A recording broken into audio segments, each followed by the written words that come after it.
Assalamualaikum warahmatullahi wabarakatuh. Alhamdulillahirobbilalamin. Jumpa lagi dengan saya Lestari Ganjati Ningsih, guru matematika di MTSN 2 Barito Timur. Pada kesempatan kali ini kita akan belajar tentang penjumlahan dan pengurangan pada bilangan bulat positif dan bilangan bulat negatif. Sebelum kita belajar, marilah kita berdoa terlebih dahulu. Berdoa dimulai. Berdoa selesai. Bismillah. Yang pertama kita akan belajar tentang penjumlahan, yaitu penjumlahan bilangan positif dengan bilangan positif. Artinya positif ditambah dengan positif. Contohnya 45 ditambah dengan 16. 45 adalah bilangan positif. Nah, di sini yang istimewa kita namai kalau bilangan positif itu adalah uang. Kemudian kalau bilangan negatif itu adalah utang, ya. Karena di sini keduanya adalah positif, maka keduanya adalah uang. Jika kamu punya uang, kemudian ditambah lagi dengan uang, maka hasilnya akan sama, yaitu uang juga. Artinya hasilnya positif, bilangan positif. Nah, menjumlahkannya itu bagaimana? Sangat mudah sekali, kita jumlahkan seperti biasa, yaitu dengan menggunakan cara bersusun. 45 ditambah 16, ya. 5 ditambah 6 adalah 11. Kita tulis angka di belakangnya aja. 11 kan 1, berarti kita tulis angka 1 yang terakhir, kemudian angka 1 yang depan puluhannya kita taruh di atas, ya.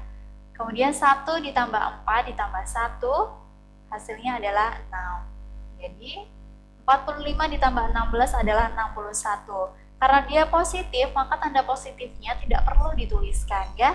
Hanya tulis 61 saja. Ya, begitu.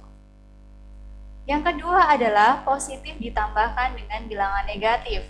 Sebagai contoh, 45 ditambah dengan negatif 16. Nah, di sini 45 itu adalah uang, artinya adalah bilangan positif. Kemudian negatif 16 itu harus ada tanda kurungnya, ya.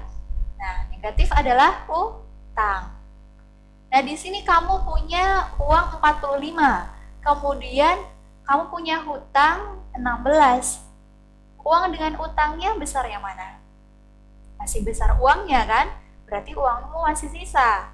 Artinya 45 ditambah dengan negatif 16, hasilnya tetap positif karena masih lebih banyak uangnya. Begitu. Nah, selanjutnya menghitungnya bagaimana? Tinggal 45 kita kurangkan dengan 16, ya. Karena di sini beda, ada uang, ada utang. Jadi tandanya itu dikurangi, bukan dijumlah lagi. Walaupun operasi di situ awalnya adalah penjumlahan.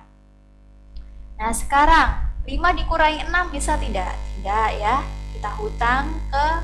Kita pinjam angka 1 pada angka 4, jadinya 4-nya tinggal 3, kemudian angka 5-nya menjadi angka 15. 15 dikurangi 6 adalah 9. Ya.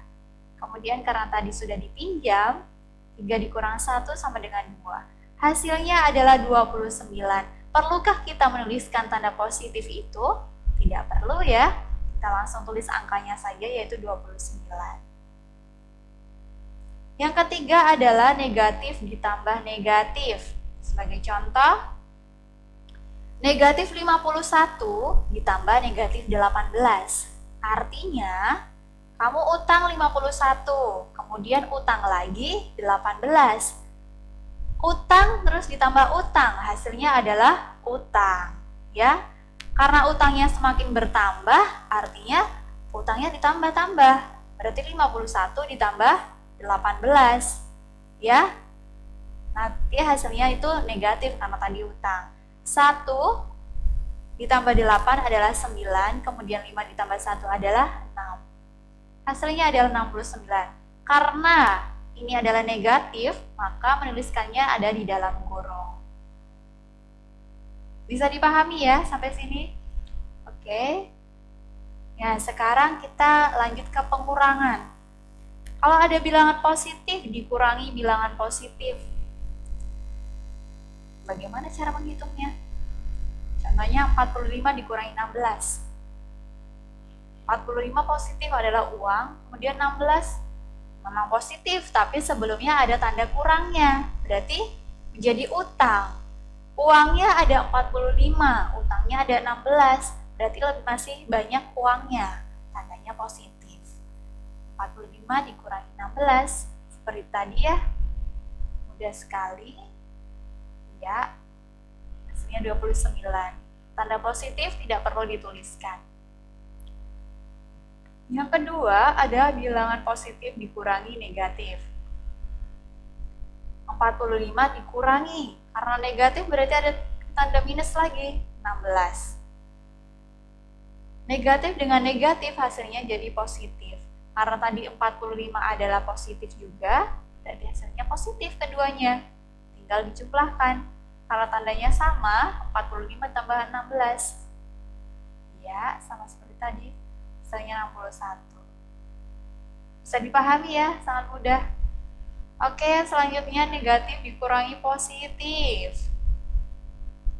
Negatif 45 dikurangi 16. Negatif tadi sudah jelas itu adalah utang.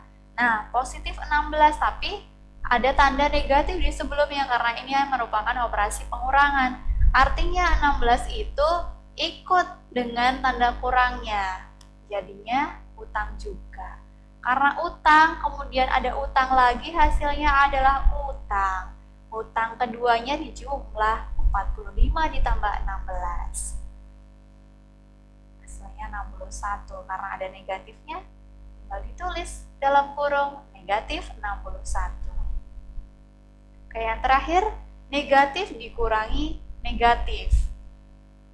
Contohnya, negatif 45 dikurangi negatif 16. Sama seperti tadi, kalau ada negatif dengan negatif hasilnya nanti positif. Negatif 45 adalah utang, kemudian negatif dengan negatif jadi positif menjadi uang. 16-nya menjadi uang. Kamu punya utang 45. Kemudian kamu cuma punya uang 16. Berarti utangmu masih ada lagi kan? Entah berapa, berarti hasilnya utang. Nah, karena masih besar utangnya, berarti yang besar dikurangi yang kecil. 45 dikurangi 16. Caranya sama seperti tadi. Ya, hasilnya 29. Bisa dipahami ya? Ya, cukup sekian belajar kita hari ini, dipahami baik-baik. Kemudian dicatat di buku tulis masing-masing. Terima kasih, Ibu akhiri. Wassalamualaikum warahmatullahi wabarakatuh.